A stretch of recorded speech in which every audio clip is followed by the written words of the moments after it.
Hey guys, how we doing? Back on another video from Totally Not Mark. I really enjoyed his worst Dragon Ball Super dub video, which was on the first story arc in Dragon Ball Super, and it looks like he's done another one covering the Resurrection F arc. If it's the same people then.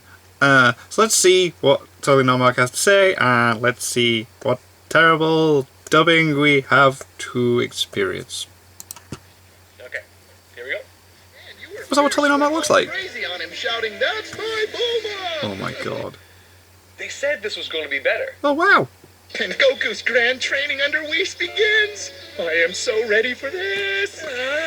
A lot of you pointed out in my last video that Lex was the man behind one of my favorite childhood voices, Dr. Neo Cortex, really? from the Crash Bandicoot series. Whoa. However, it doesn't matter how amazing the voice actor is. When the script and direction is bad, then there is little that can be done to raise the overall production. At least from a voice acting perspective anyway. What? Why yes, Lex, that's a great idea. What? Why don't I go through each character in the show and, tell you what I think about them. Called it. Unlike my the first God, season yeah. I endured, Yep. I managed to get my hands on every single excruciating second of Bang Zoom's Dragon Ball Super No. Season 2. Oh, God. Or, as I'm going to affectionately refer to it as, Resurrection F-Off. That's Last time I brilliant. reviewed Bang Zoom's Battle of Claude's arc, and so I thought it was time to finally put this dub to bed. Seeing as I don't think it was renewed for another season. Oh, I wonder why. So, let's start with something good. The good. This is At the end. okay, and now onto the bad. Oh god. Oh no. I am so ready for this. Alright, fine. There were some actual good voice acting moments in this season of Bang Zoom Dub. Yeah. Most notably with these select characters. Whis, Gohan, Hercule, Bulma, and Vados. I'll focus on the first three. Interesting. Episode 15, the first episode of this arc featured a lot of Hercule. And genuinely, I'm thankful that it did. Jameson Price Yeah? honestly has a really good voice for Hercule, and it actually allowed me to get into the story. Something I never thought I'd say for Bang Zoom Entertainment's Dragon Ball Super dub. Oh god. Waves of wicked power emanated forth from his muscled body. He crashed down before me. Whis isn't Yeah, bad. not either, bad. Taking It's a lot of alright. influence from the Funimation cast, clearly. So, big props for Doug Erholtz for doing a pretty good job of Whis. Something that allowed me to, again, get into the story of the show. Which I really appreciate considering I had about 5 hours worth of Resurrection F-Off to watch today. Oh, So jeez. now that I think about it, he did have a few weird moments. Oh my. Oh.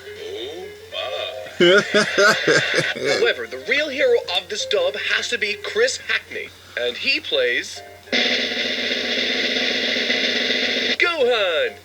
Okay, we all Right. know that Gohan, for the majority of Super, got a pretty raw deal. Yes, but he that did. doesn't mean this guy doesn't do a great job of voicing Gohan. Interesting. You're very sweet, Gohan, but I told you this morning I can handle making dinner. Nonsense, it's fine.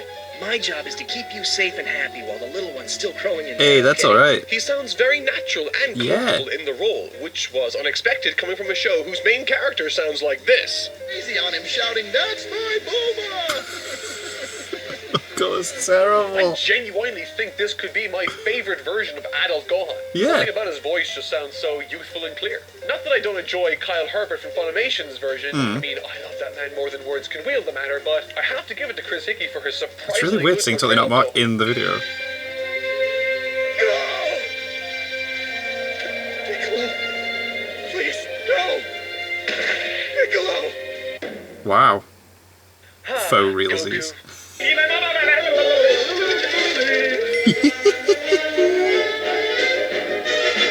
Gotcha! Holy hell! I mentioned in my previous worst dub video that Sean Schemmel mentored Lex Lang Yeah. for the role of Goku. Said he- Sean informed me on Oh, Twitter no. that this did not happen, so there's that straightened out. While Lex might be a highly competent and very successful voice actor, bad direction will kill any performance in its wake. And so, Goku still sounds really awkward. I mean, I can see what he's trying to do. Like the other voice actors, he's trying to emulate his Funimation counterpart as best he can. But for some reason, he just ends up sounding like Morty. She still seems a little... Well, maybe I better It does stay sound like here. Morty, doesn't it? Oh, jeez, I'm man. so hungry! Oh, jeez. Hey, what's going on, fellas? Oh, jeez, man. Nothing, man. Oh, jeez. Hanging out and stuff. I hear that. Oh, jeez. Another thing you might notice while watching this is that Goku never changes the tone or the volume of his voice. It's like he's stuck in this never-ending cycle of cracking puberty voice, Yeah. which is the most grating thing you'll ever listen to on your TV. I keep trying to tell her that the kid's gonna be totally fine with all that Saiyan blood, but every time I open my mouth, she shouts at me to get outside and sit my butt on this tractor. Oh, jeez, Rick.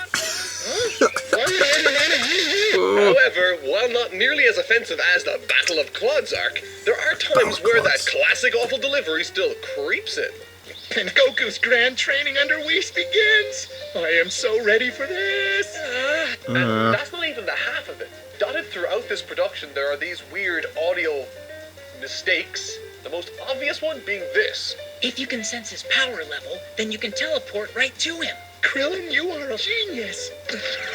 I didn't notice any of this in Season 1 particularly, so I will give Bang Zoom the benefit of the doubt here. It's probably just the crappy recordings I'm working with. They are in 4:3 aspect ratio after all.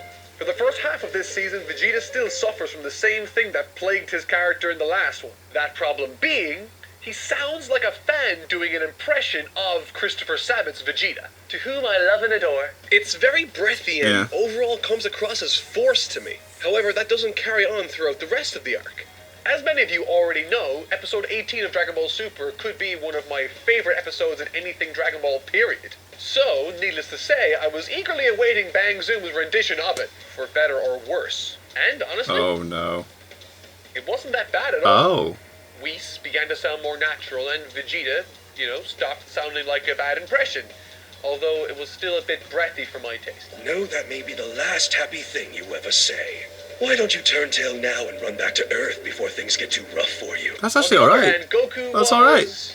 Hey man, if you're just scared to compete with me, I promise I won't rub it in your face when I win. No chance. You can't top me. Oh, my Well, he was doing his God. Goku thing, and, the whole thing wasn't that bad, all things considered. It was actually all going really Vegeta well. was sounding alright then. Until Frieza came. So much different than I had imagined.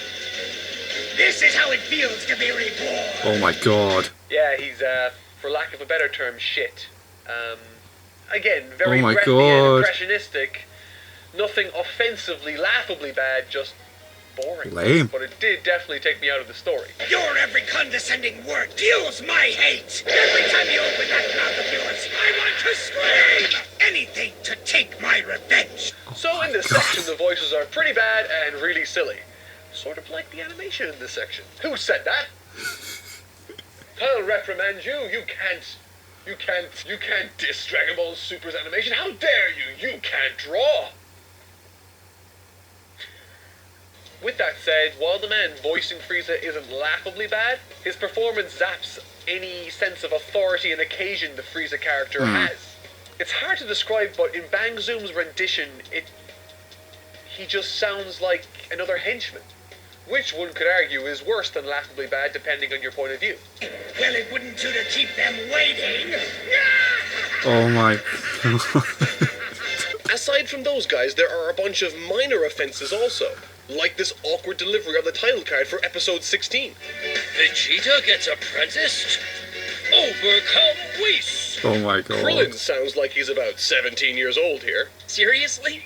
You faced down quite a few challenges in your day, but I bet not a single one has been as tough as this is. Damn. Conclusion.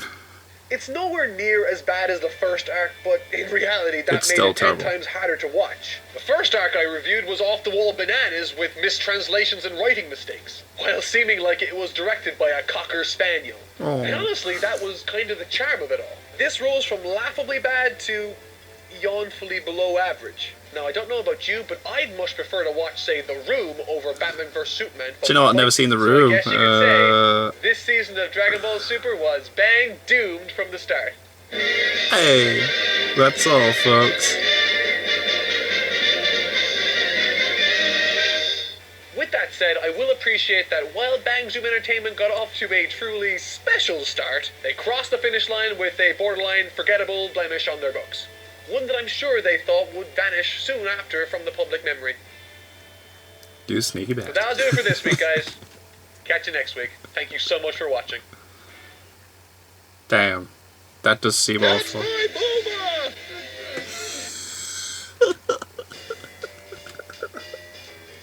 damn. I mean, Vegeta didn't sound too bad in that, but Frieza, man, just stereotypical bad guy.